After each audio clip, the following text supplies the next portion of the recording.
In the event of an emergency such as natural disaster or public safety incident, it is critical for first responders to have a way to communicate with each other and with the public. Amateur radio operators play a vital role in this communication network, providing a reliable and redundant means of communication when other systems fail. Welcome to Ham Basics. I'm your host Greg, KD9ZRO, coming at you with another research-based video. Today we're going to discuss how amateur radio operators coordinate with the EMA.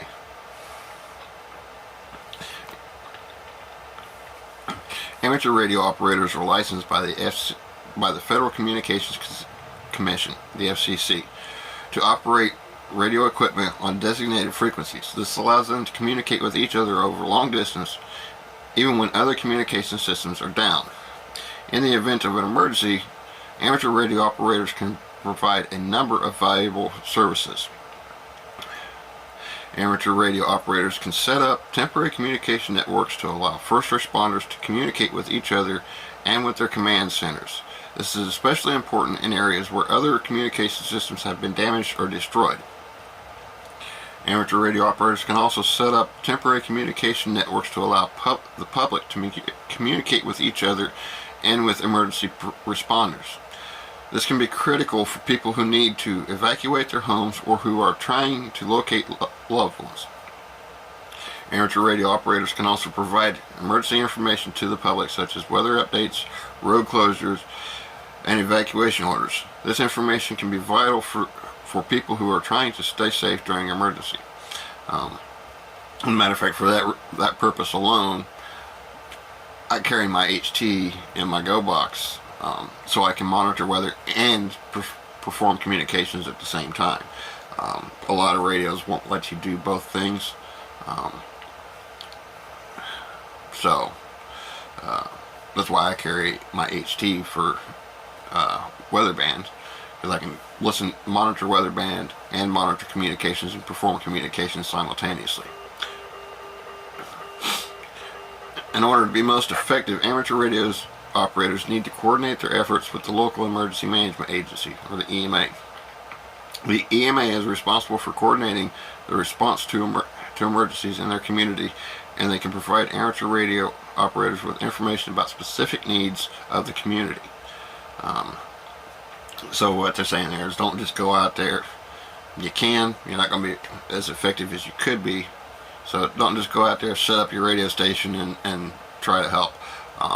If the EMA doesn't know that you're trying to be a part of their system, they're probably not going to respond to you, because they have known operators out there that they need to respond to.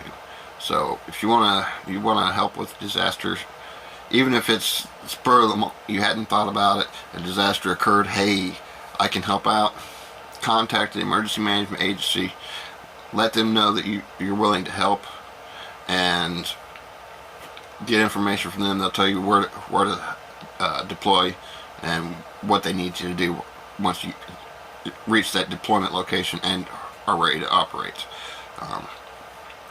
Like I said, if you just go out there, self-deploy, and think you're going to communicate with the emergency management agency, they've got so much going on that an unknown operator out there trying to break into their procedures, not only could that throw a wrench in their procedures, but they're probably not going to respond, because they have known operators and known emergency services and first responders out there that they know they need to respond to. So keep that in mind. Even if you're not a part of the emergency management system now, and something happens and you want to help, contact them first. Make sure they know you're out there. Make sure you know what they need. There are a number of ways that amateur radio operators can coordinate with the EMA. The EMA often conducts exercises to test their emergency response plans. Amateur operators can participate in these exercises to learn about the EMA needs and to practice their own skills. A Memorandum of Understanding, or MOU, is a formal agreement between the EMA and amateur radio operators that outlines the roles and responsibilities of each group and the event of emergency. An MOA can help ensure that amateur radio operators are integrated into the EMA's emergency response plan. Amateur radio operators can also train with EMA personnel to learn about the EMA's procedures and to practice their own skills. This training can help to ensure that amateur radio operators are prepared to provide effective communication support in the event of an emergency. One thing you may want to do is look into your local radio clubs. The radio club that I'm in, we just so happen to have an EMA coordinator, we have an Aries Races coordinator, we have a Skywarn coordinator. These people are actually in our club, and they're not just part of the system. These are people of authority within the system. Our EMA coordinator actually operates the remote station for the EMA. Our Aries Races coordinator actually does the coordinating between us and National Weather Service and the EMA. So check into your clubs, and just being a part of a club that regularly practices that training, because it's just a general part of their operations, could make it easier for you to become a part of the system and get the training you need just through normal club operations. Not always going to happen, but it is a possibility, something to check into. I mean, I've stumbled on a lot, and I do mean a lot, of emergency response authority figures. As a matter of fact, I wasn't aware of it last month. I knew one of the guys that was in the meeting last month was a police officer. I believe he was county, I believe he was a sheriff. But as I come out of the building to meet my wife to pick me up, because she had things to do that night, I found out that not only was he there, there was I believe a city policeman, another sheriff, and a coroner there.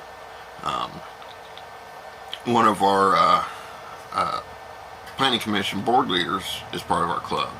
Like I said, we've got EMA coordinator in our club. We've got the Aries Races Skywarn coordinator in our club. So you never know who you're going to run into when you join a club. You may not like the operations of the club.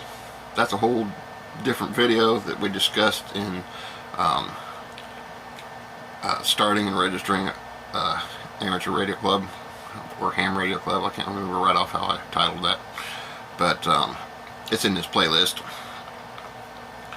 But yeah, there are benefits to being in a radio club other than just being in a radio club. There's a lot of, in our club at least, there's a lot of people in a position of power, in a position of authority in our club. So sometimes just being in a radio club helps you make these connections, as we're talking about disaster situations and Aries and Races and now EMA. The people that could do that coordination for you may actually be people of authority in that system within the radio club. Anyway, amateur radio operators play a vital role in emergency management by providing reliable and redundant communications when other systems fail. By coordinating their efforts with the EMA, amateur radio operators can help to ensure that first responders and the public have the communications they need to stay safe during an emergency. For more information, you can go to FEMA.gov, the National Association for Emergency Management, NAEM.org, and the American Radio Relay League, or the AA. I do this every time. I always say AA. It's ARRL.org. And to get further information on EMA coordination, to me it's worthwhile. You're already training yourself to do these things anyway by getting on the radio and talking to other people, by participating in activities or activity programs. Maybe you're contesting.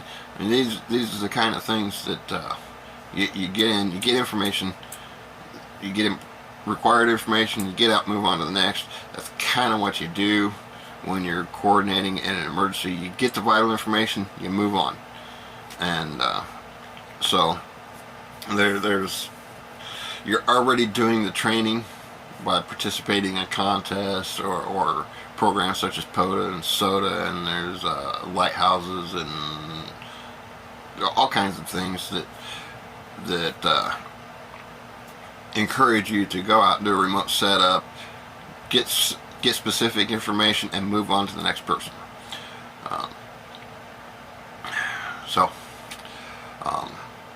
It's worth it.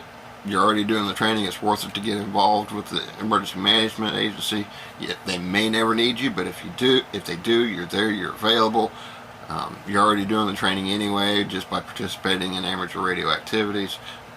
So, if you want your hobby to be a little more fulfilling, I say go for it. Get involved with the emergency management agency and ARES and RACES and Skywarn and all these kinds of things that could be helpful to the community in a time of disaster or crisis. I think it's going to make your experience in this hobby a lot more rewarding. Just knowing that they know you're available is rewarding, let alone knowing that if assistance is needed, they're going to call you. So involvement and registration with these agencies does make the hobby more rewarding, just in the fact that you know that they know you're out there if you're needed. I'll leave you with that. This is KD9ZR saying 73 and clear until next time.